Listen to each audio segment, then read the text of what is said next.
darating sa'yo. Naku, Bes, don't panic. Baka naman masama lang yung gising ni Sir Kenneth kaya ganun siya. Ano masamang gising? Eh, kahapon pa niya ako sinusungitan eh. O, baka naman may nagawa ka, Bes.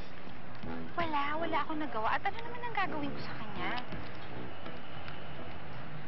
Actually, alam mo, nag-umpisa lang siyang maging ganyan sa akin nung pinipilit niya akong maging lalaki tapos tumanggi ako eh.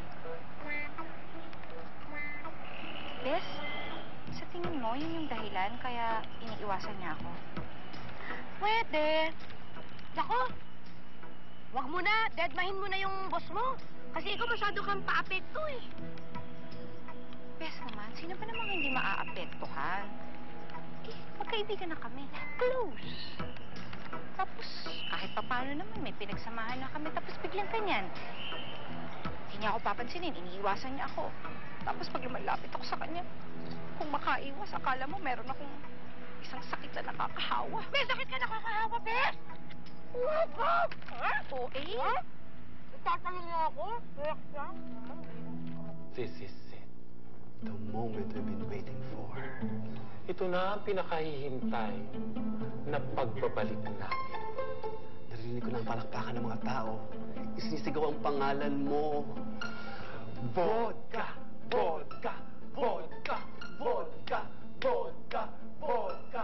Vodka! Vodka! Vodka! Vodka! Vodka! May the force be with you. And also with you. Amen. R2-D2, Chewbacca, let's go. Let's go. Oh! Eh bakit parang namatayan ka ng kupadyan at mukhang nagluluksa ka? Bakit dahil ba sa pagbabalik ni Vodka?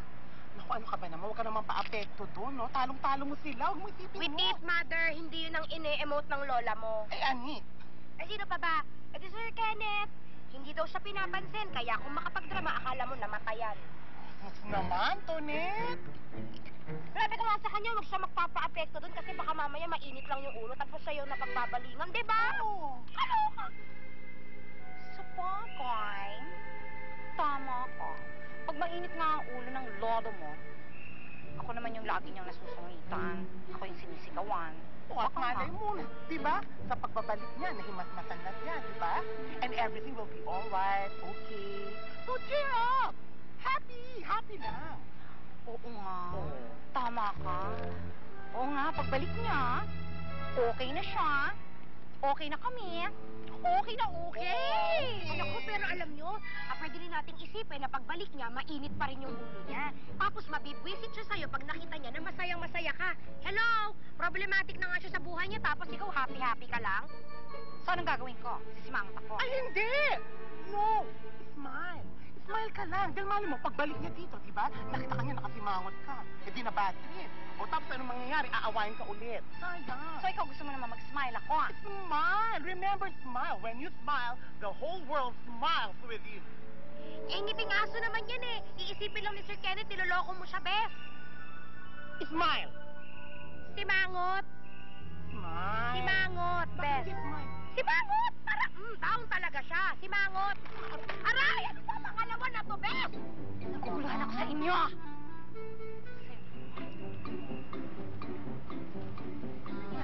Diba? Ano ba tayo mo kasi mag-smile? Simangot na lang mo sa Nakakagaling. Kending-kending ka pa dyan. Yan. Kending lang. Kaya nga natin itong bakura. Ano lang namin kung simangot o Ano smile. kayo punta?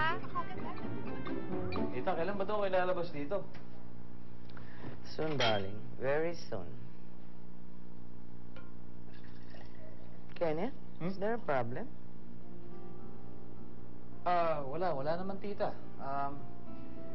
Siyempre, namimiss din kayo ng mga tao sa club, di ba? Namimiss ko rin sila. Kaya lang alam mo, darling, paminsan-minsan mabuti naman yung wala ako sa club. Nakaka-relax ako at nakaka-rest. Napakaswerte ko talaga dahil nariyan ka to take charge of everything. Thank you, darling. Always, tita.